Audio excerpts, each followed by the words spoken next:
اقبال نے بڑی خوبصورتی سے ایک حقیقت کا نقشہ کھینچا ہے. تم ہو آپس میں غضبناک، وہ آپس میں رحیم. کون؟ وہ جن کو کلیم کر کے آپ آٹومن امپائر کی یا اسپینش امپائر کی بات کر رہے ہوں گے، جن کو کلیم کر کے آپ مغلیہ سلطنت کی بات کر رہے ہوں گے، یا کوئی چھوٹی موٹی سلطنتیں جو اس ایریا میں پھیلی ہوئی تھی ان کی بات کر رہے ہوں گے، وہ اب نہیں ہیں. اور شکوہ اور جواب شکوہ میں اس کے تعلق سے بہترین گفتگو علامہ اقبال نے کی ہے. اس کا ایک عنصر یہ ہے کہ تم ہو آپس میں غضبناک، وہ آپس میں کریم. تم خطاکار و خطابی، وہ خطا پوش و کریم. خودکشی شیوہ تمہارا، وہ غیور و خوددار. تم اخوت سے گریزاں، وہ اخوت پہ نثار. تم ہو گفتار سراپا، وہ سراپا کردار. یعنی اب ایک بات یہاں سمجھنے کی جو ہے وہ یہ ہے کہ can we have an ability to look after us with such type of comparison? جن کو آتا نہیں دنیا میں کوئی فن تم ہو، نہیں جس قوم کو پروائے نشمن تم ہو، بجلیاں آسودہ ہوں جس میں وہ خرمن تم ہو نکو نام جو خبروں کی تجارت کر کے کیا نہ بیچو گے جو مل جائے صنم پتھر کے. محافل اقبال شناسی دراصل احیاء ہے، رینیسانس ہے اس کاوش کا، اس کوشش کا جو بہادر یار جنگ سے شروع ہوئی، خلیل اللہ حسینی صاحب تک آئی، ظہیر الدین صاحب تک پہنچی، غلام یزدانی صاحب نے اس کو ٹیک اپ کیا. کہیں بھی یہ سبجیکٹ رکا نہیں ہے، لیکن ایک مقام پہ رکا ضرور ہے، وہ ہے ہمارے سامعین، وہ ہے ہمارے فیملیز جنہوں نے علامہ اقبال کی فکر کو ترقی کے، ڈیولپمنٹ اور ایولوشن کے ایک عنصر کے طور پہ استعمال کرنے میں ناکام رہے. چاہتے سب ہیں کہ اس کو ایسا استعمال کریں کہ ادبیات میں ہو،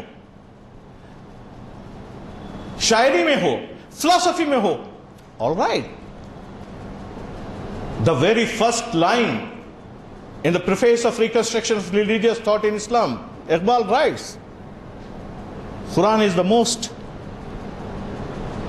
practical book that talks about deeds only.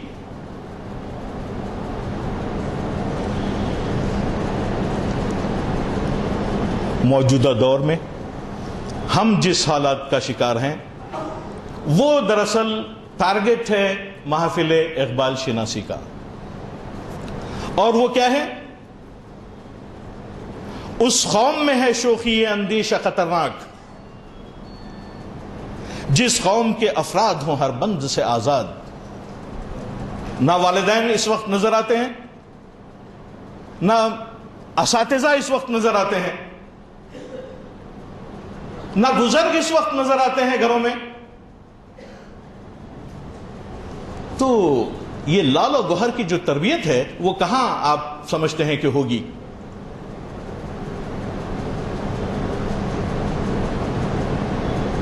یہ سبجیکٹ انتہائی قابل غور سبجیکٹ ہے.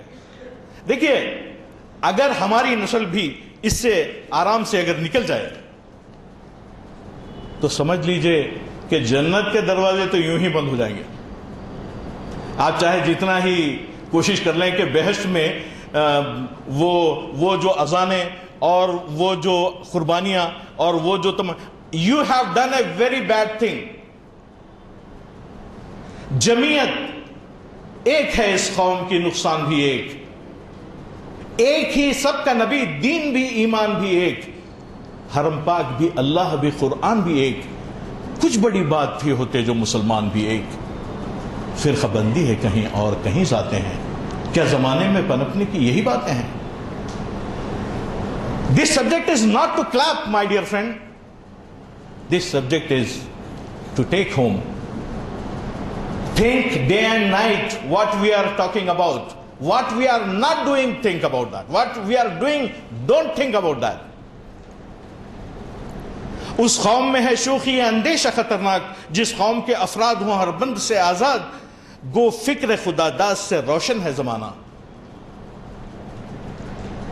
آزادی افکار ہے ابلیس کی ایجاد جو اس وقت ہر ایک کے جیب میں ہے.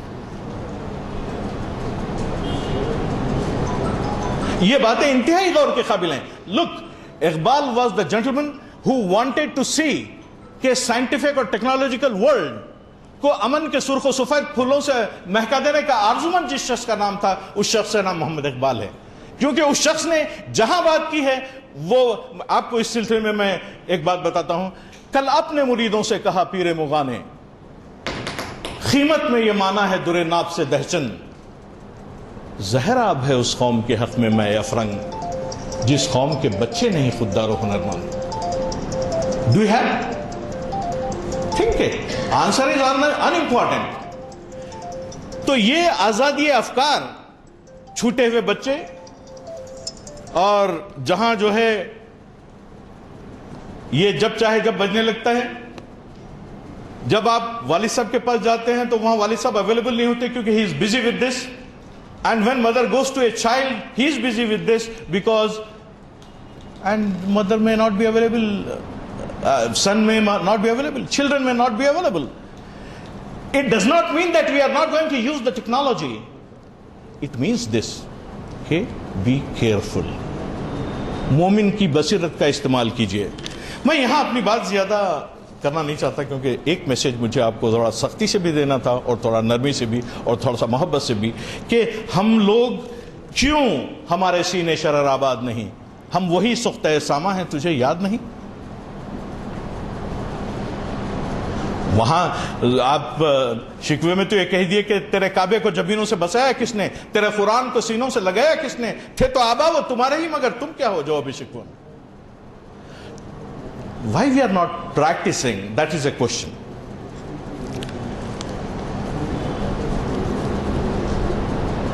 ایجوکیشن میں, تعلیم میں, سائنٹیفک اچیومنٹس میں, میڈیسن میں, انجینئرنگ میں اور ریسرچ اینڈ ڈیولپمنٹ میں ہم آگے کیوں نہیں بڑھتے, اس کا یہ بات کرتے ہوئے میں اپنی گفتگو ختم کروں گا کہ اقبال نے ایک درخت اور ایک پرندے کا درمیان ایک گفتگو کو لکھا ہے, وہ آپ پہ بہت کام آئے گی. اگر آپ کے بچوں کو بہت کام آ جائے تو مجھے بڑی خوشی ہوگی. کہا درخت نے ایک روز مرغ صحرا سے, ستم پر غم کدے رنگ بو کی ہے بنیاد, خدا مجھے بھی اگر بالوں پر عطا کرتا شگفتہ اور بھی ہوتا یہ عالم ایجاد. درخت پرندے سے یہ کہہ رہا ہے کہ خدا مجھے بھی اگر بالوں پر عطا کرتا شگفتہ اور بھی ہوتا یہ عالم ایجاد. دیا جواب اسے خوب مرغ صحرا نے, غضب ہے داد کو سمجھا ہوا ہے تو بیداد, جہاں میں لذت پرواز حق نہیں اس کا, جہاں میں لذت پرواز حق نہیں اس کا, وجود جس کا نہیں جذب خاک سے آزاد. اساتذہ کے لیے, والدین کے لیے اور معاشرے کے تمام درد مند لوگوں کے لیے اقبال کا یہ میسیج ہے. اقبال شناسی کی طرف سے بھی, میری طرف سے بھی شکریہ.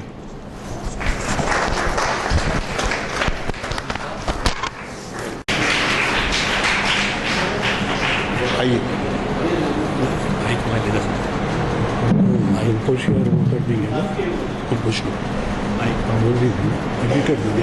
میں ہمارے معتمد جناب عبداللہ صدیقی صاحب سے درخواست کروں گا کہ وہ ہمارے مہمان خصوصی کی خدمت میں گل پیش کرنے کی ساتھ حاصل. میرے خیال سے ہمارے جو صدر ہیں غلام رضوانی صاحب, وہ ان کی خدمت میں یہ گل پیش کریں.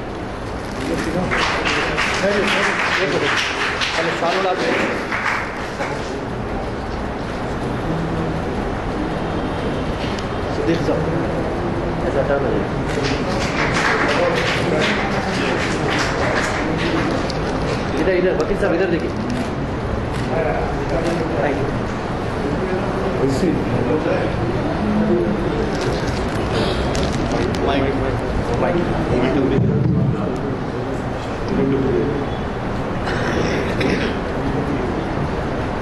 معزز غلام رضوانی صاحب صدر ڈائس پر بیٹھے ہوئے بیٹھے ہوئے شعراء، مقررین، خواتین اور حضرات،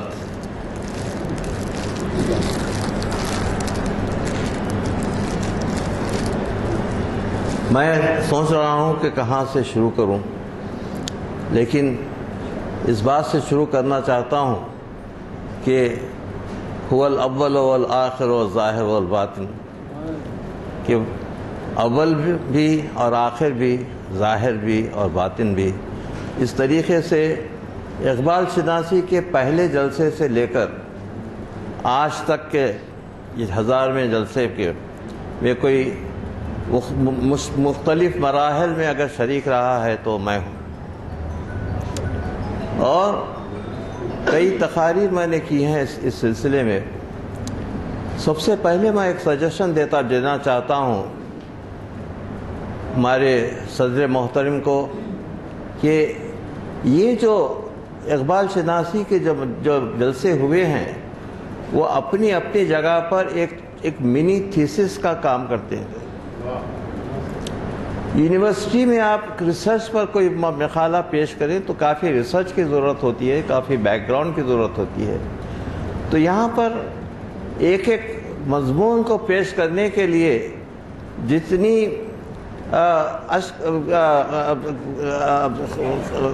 محنت کی ضرورت ہوتی ہے اس سے کچھ زیادہ محنت آپ کو نظر آئے گی اس میں، اور ہر مقالہ اپنی جگہ پر ایک ماسٹر پیس ہے۔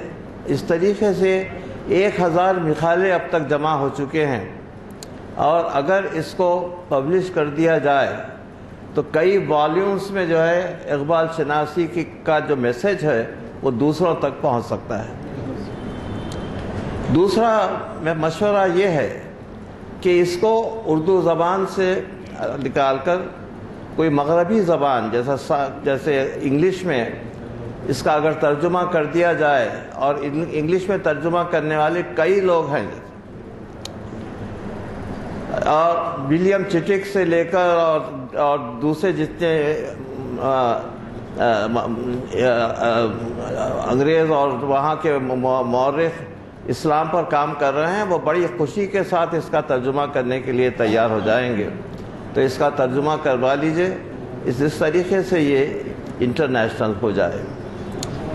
اب سوال یہ پیدا ہوتا ہے کہ اقبال ہی کیوں ایسا شاعر ہے جس کا کلام اتنا وسیع ہے کہ نہ صرف ہم 1000 کے سال کے 1000 جلسے موقع 1000ویں اجلاس کے موقع پر ہیں یہاں پر موجود، بلکہ نیکسٹ 1000 جلسوں کا مواد بھی موجود ہے اور موجود رہے گا انشاءاللہ، اور نکلتا ہی رہے گا۔ تو اقبال اتنا ہی انٹرنیشنل ہے جتنا انٹرنیشنل قرآن ہے، سلوت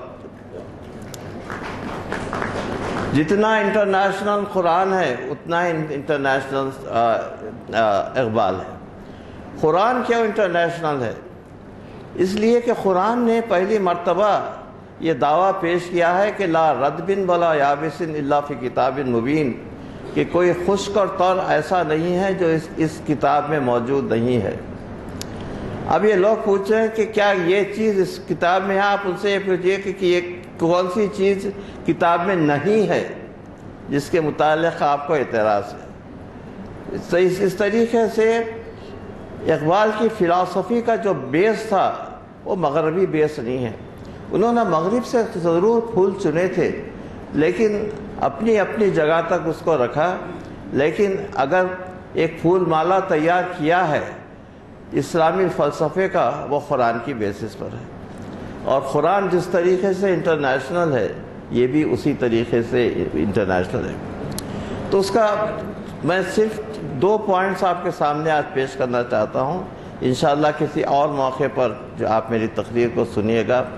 بہت ہی جلد اقبال شناسی کے طرف سے میری کتاب پبلش ہو رہی ہے، اقبال کا سائنسی منہاج فکر، اور اردو کتابیں پہلے بھی پبلش ہو چکی تھیں، اس میں وہ دستیاب ہیں، آپ اس کو پڑھ لیجئے اس میں۔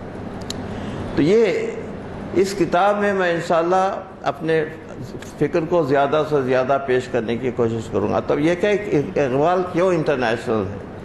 اس لیے کہ اتنا قرآن انٹرنیشنل ہے، اور قرآن میں جس طریقے سے مضامین پیش کیے گئے ہیں وہ ہر زمانے کے لیے ہے۔ قرآن صرف ایک زمانے کے لیے نہیں ہے، ہر زمانے کے لیے ہے۔ جو بھی قرآن سے وابستگی اختیار کرے اس کا کلام بھی اسی طریقے سے ہمیشہ کے لیے ہو جاتا ہے۔ تو اقبال نے اپنے کلام کو قرآن سے اتنا منسلک کیا اور قرآن کی بیسس پر اتنا کام کیا کہ جس طریقے سے قرآن ہمیشہ کے لیے ہے، اقبال کا کلام اپنے چند گوشوں کے ساتھ انشاءاللہ قیامت تک رہے گا، اور یہ اقبال کے لیے انٹرنیشنل امیج ہے۔ پہلا کام جو قرآن نے کیا وہ یہ ہے کہ انسان کو فطرت سے قریب کرنے کا کام، کہ انسانی فطرت جو ہے، یہ دیکھیے اس کو یہ فلاسافیکل اور سائنٹیفک پوائنٹ ہے جو میں چند الفاظ میں اور مختصر مدت میں آپ کے سامنے دوران میں پیش کرنا چاہتا ہوں کہ انسان کی فطرت کو اللہ کی فطرت سے قریب کر دینے کا کام۔ یہ سورہ روم کی آیت نشان 30 سے آج اقبال کے اس جلسے میں میں چاہتا ہوں کہ قرآن کے چند سورے اس میں شامل ہو جائیں تاکہ ان کی روح کو ثواب پہنچے، اور اس کے علاوہ مضمون کو آئندہ آگے بڑھانے میں۔ فاخم یہ سورہ روم کی آیت نشان 30 ہے، 30 فاخم وجہک للدین حنیفہ فطرت اللہ التی فطر الناس علیہا، فطرت اللہ الذی لا فاخم وجہک للدین حنیفہ فطرت اللہ الذی فطر الناس علیہا لا تبدیل لخلق اللہ ذالک الدین القیم ولکن اکثر الناس لا یعلمون۔ اپنے صورت کو، اپنے دین قیم جو اسٹیبلش دین ہے، کیوں نہیں اس طرف پلٹاتے؟ اس لیے کہ یہ وہی دین فطرت ہے جس پہ تم کو پیدا کیا گیا ہے۔ تو انسان کو جس فطرت پر پیدا کیا ہے وہ وہی فطرت ہے جو دین فطرت ہے۔ لا تبدیل لخلق اللہ، اللہ کی خلقت میں کوئی تبدیل ہو نہیں سکتی۔ اب یہ کہنا کہ قرآن میں تبدیلی کیوں نہیں ہو سکتی، اس لیے نہیں ہو سکتی کہ خلقت میں کوئی تبدیلی نہیں ہو سکتی۔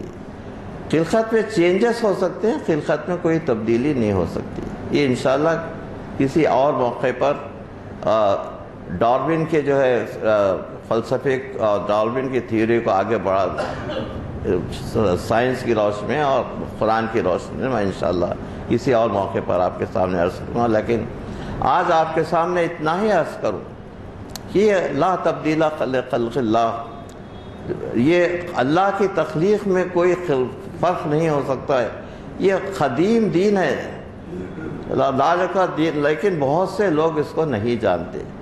تو اس طریقے سے انسان کی فطرت کو قرآن کی فطرت سے قریب کر دینا یہ بہت بڑا کام ہے۔ دوسری یہ چیز کہ لوگ یہ سمجھتے ہیں کہ قرآن جو ہے اب جو موجودہ مسائل حل نہیں کر سکتا، صرف 2 مقامات آپ کے سامنے پیش کر کے میں آپ سے اجازت لوں گا۔ سب سے پہلے وہ زمانے میں وہ گریک تھیوری یہ تھی کہ جو ہے کہ ارتھ جو ہے زمین ہر چیز کا محور ہے، ہر چیز جو ہے زمین کے اطراف گھوم رہی ہے، اور پھر انہوں نے کہا کہ کاپرنیکس اور ٹیلیسکوپ سے انہوں نے دیکھا کہ نہیں، ایسا نہیں ہے، بلکہ سورج محور ہے اور زمین اس کے اطراف گھوم رہی ہے۔ لیکن قرآن کی جو ہے دیکھیے جو تشبیہ اس میں دی گئی ہے، سورہ یاسین کی آیت کل فی فلک یسبحون، ہر چیز اپنے اپنے محور پر رواں دواں ہے، نہ چاند سورج کے اطراف گھوم رہا ہے، نہ سورج چاند کے اطراف گھوم رہی ہے۔ اس طریقے سے سارے گیلیکسیز بھی جو ہیں ایک دوسرے کے اطراف گھوم رہے ہیں، اور سارے کے سارے گیلیکسیز ایک انون مقام پر رواں دواں ہے۔ والشمس تجری لمستقر لها ذلك تقدیر العزیز العلیم والشمس قدرناها منازل حتى عادت الرجون القدیم لا الشمس ينبغي ان تدرك القمر ولا الليل سابق النهار كل في فلك يسبحون.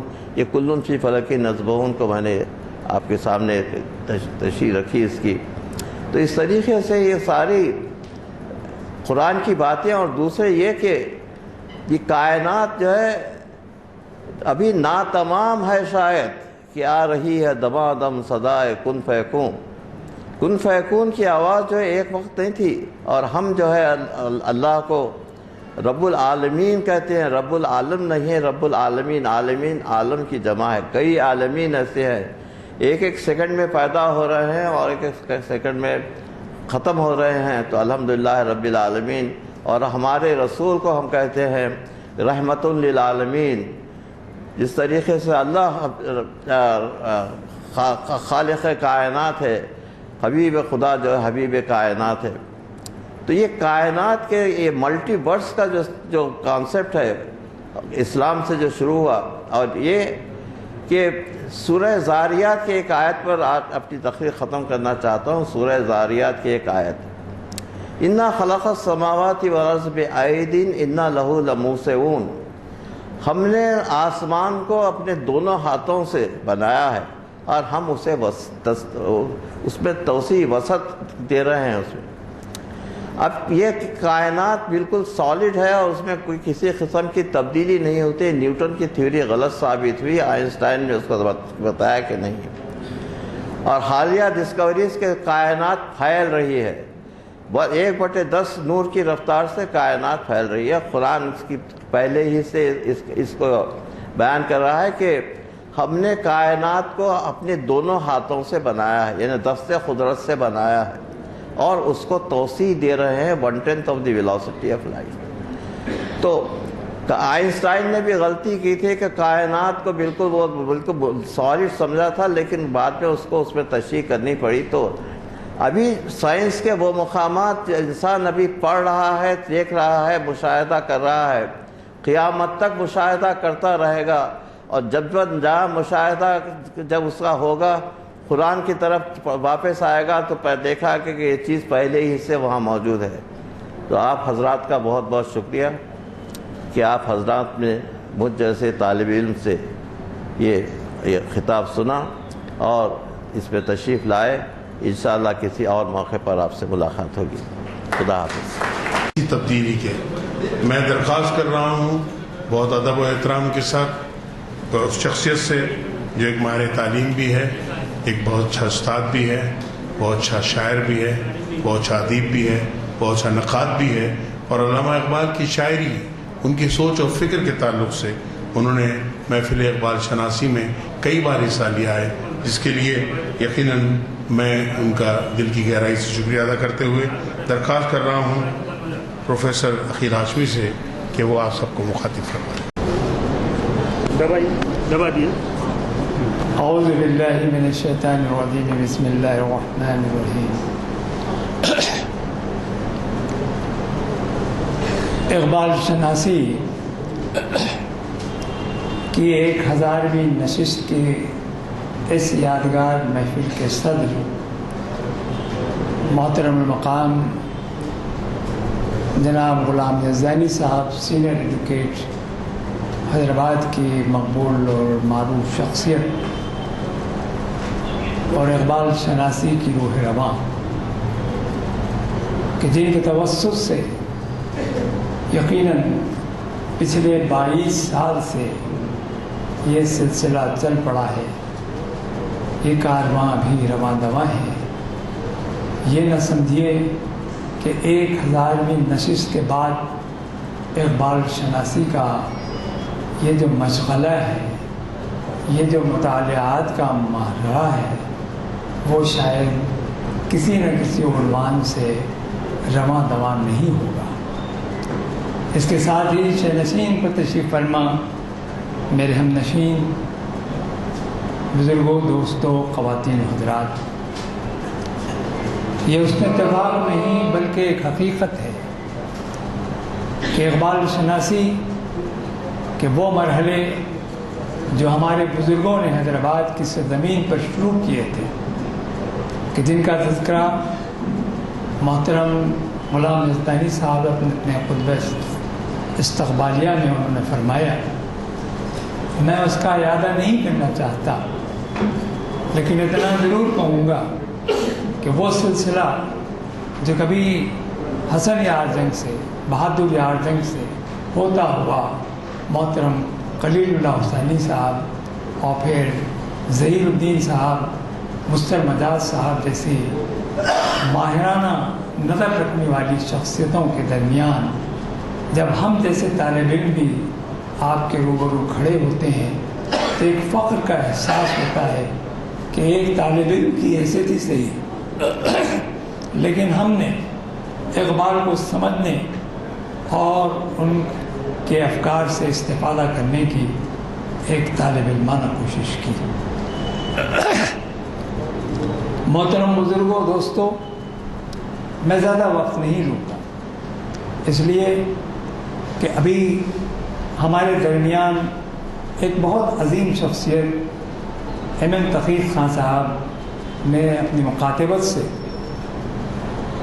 قرآن اور اقبال سے متعلق انہوں نے جس انداز سے بات کہی ہے، میں اس میں کوئی اضافہ تو نہیں کر سکوں گا، لیکن اتنا ضرور کہوں گا کہ اقبال کی شاعری کو سمجھنا ہو تو کسی حد تک میں یہ ضرور کہوں گا کہ قرآن کا مطالعہ بھی اپنے ساتھ ساتھ رکھے، بلکہ اگر قرآن کے مطالعے کے ساتھ ساتھ اگر اقبال کے اشعار سے اس سے استفادہ کیا جاتا ہے تو پھر یہ سمجھ لیجیے کہ آپ کے ذہن کے گوشے ہزار درجوں میں روشن ہو جائیں گے، کیونکہ اقبال کا جو محور ہے، اقبال کی فکر کا جو محور ہے، اقبال کی شاعری کا جو مرکز ہے، وہ کوئی اور چیز نہیں ہے جیسا کہ کہا گیا قرآن ہے۔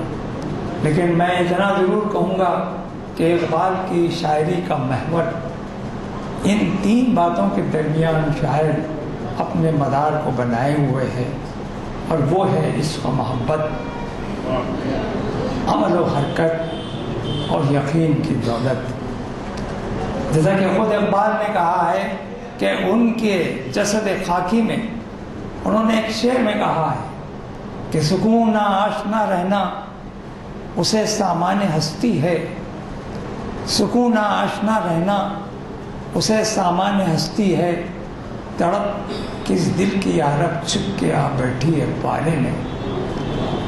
اقبال نے جس انداز سے بات کہی ہے اس میں ایک بات مشترک یہ نظر آتی ہے کہ وہ عشق و محبت کے پیکر تھے، وہ اسلامی افکار کے ایک ایسے جاویداں پیکر کی صورت سے ہمارے سامنے آتے ہیں کہ جن کے پاس یقین کی دولت ہے اور امت مسلمہ کو بیدار کرنے کا جذبہ اور حوصلہ ہے، اور تبھی تو وہ کہتے ہیں کہ یقین سب سے اہم چیز وہ ہے کہ جو انسانوں کے دل میں اگر پیدا ہو جائے تو اس کی زندگی میں ایک عظیم رونمائی، عظیم تبدیلی کا رونما ہو جانا کچھ عجب نہیں ہے۔ اقبال نے ایک موقع پر کہا ہے کہ دراصل سوچا جائے اور دیکھا جائے تو کوئی بھی ذات، کوئی بھی شخصیت کہ جب کہ جسم میں، جسد میں یہ بات پیدا نہ ہو کہ اس کا جوہر ذاتی بھی اس کے اندر کام آئے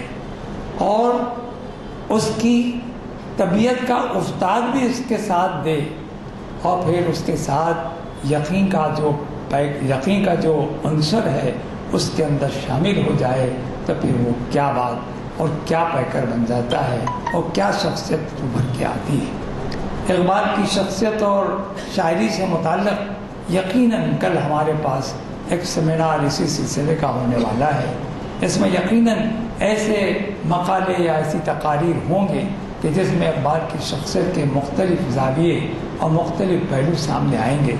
لیکن میں یہاں یہ بات کہنا چاہتا ہوں کہ اقبال نے جہاں اپنی شاعری کے کئی پہلو آپ کے سامنے رکھے، اس میں یہ پہلو ہمیشہ ان کے سامنے رہا کہ امت مسلمہ کو کس طرح بیدار کیا جائے، اس میں ایمانی حرارت کے جذبے کو کس طرح اجاگر کیا جائے، ان میں یقین کی دولت کو کس طرح سمویا جائے. اور تبھی تو وہ سن کے صاف کہتے ہیں کہ سن اے تہذیب حاضر کے گرفتار، سن اے تہذیب حاضر کے گرفتار، غلامی سے بدتر ہے بے یقینی، غلامی سے بدتر ہے بے یقینی.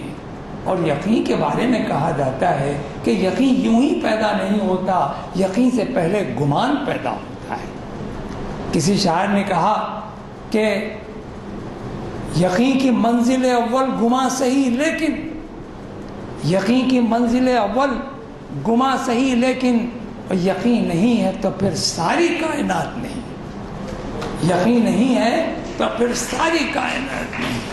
آپ یاد رکھیے کہ جب تک آپ کے قلب سوز و گداز، قلب میں سوز و گداز اس وقت تک پیدا نہیں ہوتا جب تک کہ آپ کو یقین نہ ہو، اس بات کا یقین کیجیے کہ یہ کائنات ہے، گمان نہ کیجیے کہ آپ کی ہستی موجود ہے، آپ زندہ قائم و باقی ہیں، آپ کے افکار ہیں، آپ کے احساسات ہیں، آپ کے جذبات ہیں، آپ کے اور تمام کیفیات کے ساتھ جب ہم اپنے آپ کو یقین کی منزل میں لاتے ہیں تو پھر اقبال کا وہ شعر آپ کی زبانوں پر یقین آ جاتا ہے کہ یقین محکم عمل پہ ہم، محبت فاتح عالم اور جہاد زندگانی میں ہے یہ مردوں کی شمشیریں.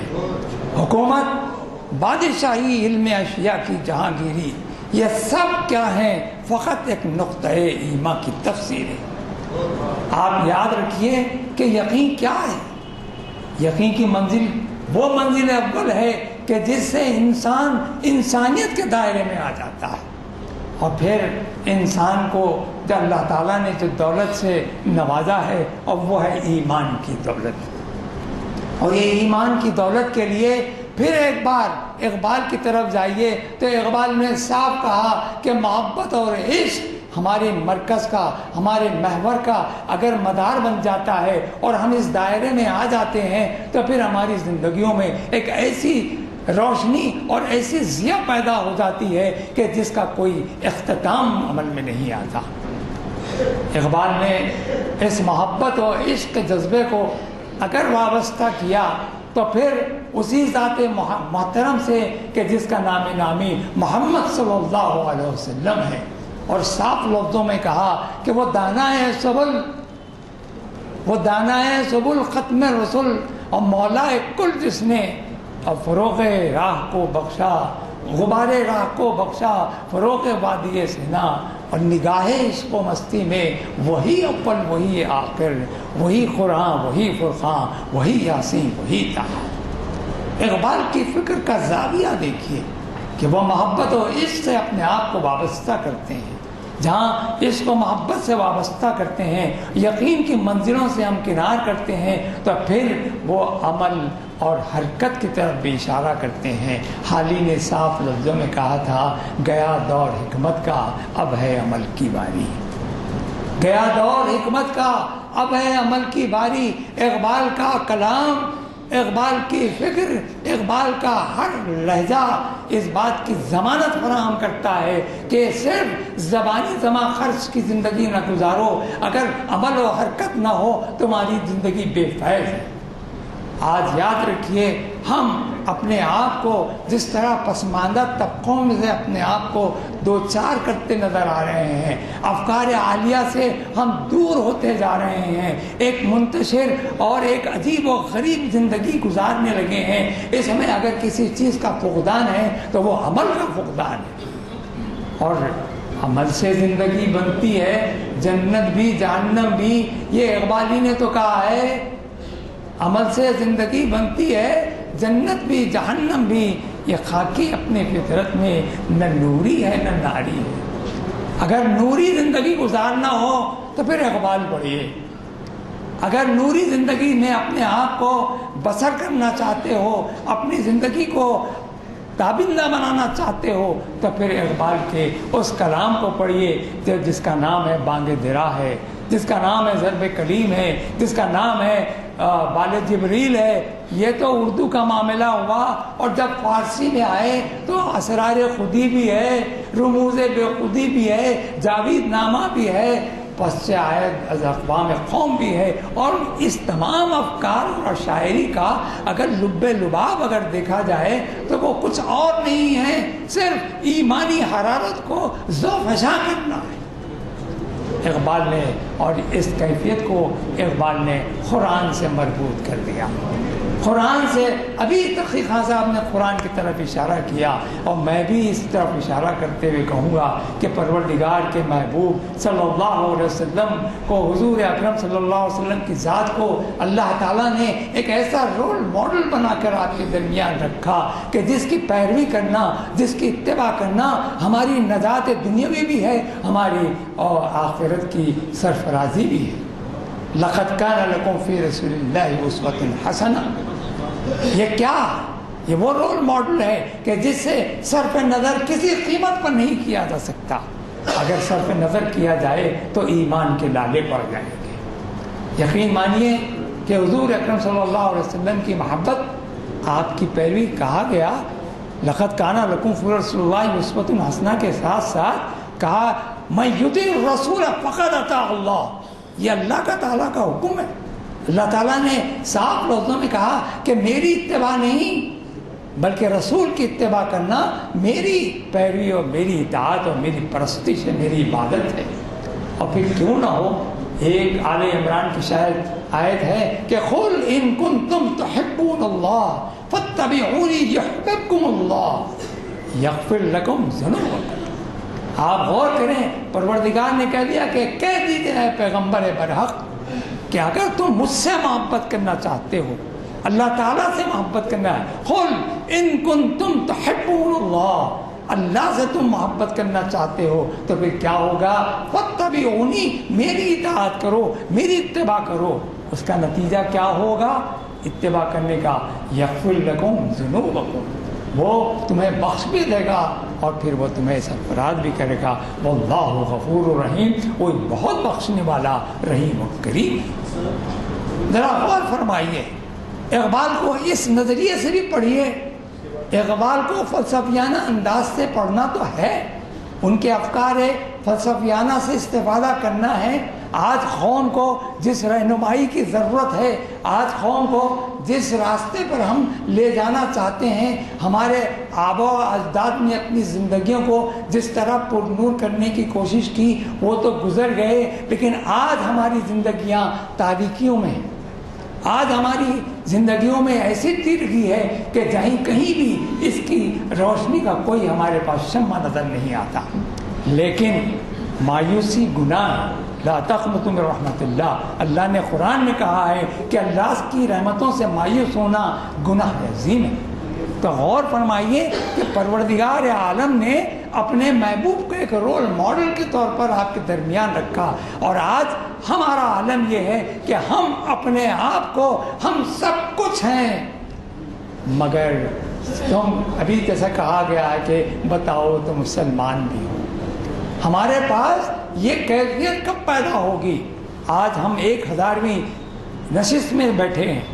آج میں سمجھتا ہوں ایک انداز سے اگر میں آپ حضرات سے گزارش کروں تو غلط نہ ہوگا کہ آج ہم یہ عہد کریں کہ اقبال کی فکر کو، اقبال کی روح کو اگر شادماں دیکھنا چاہتے ہیں، اگر اقبال کی فکر کے زاویوں کو سمجھنا چاہتے ہیں تو ایک عہد کیجیے کہ ہم اقبال کا کلام اس انداز سے پڑھیں کہ ہمارے میں عمل و حرکت کی ایک ایسی جولانی پیدا ہو جائے کہ اس سے ہم کسی قیمت پر اپنے آپ کو، کسی قیمت پہ اس سے ہم سمجھوتا نہیں کریں گے کہ ہماری زندگیوں میں اس طرح کا کوئی انقلاب نہ پیدا ہو۔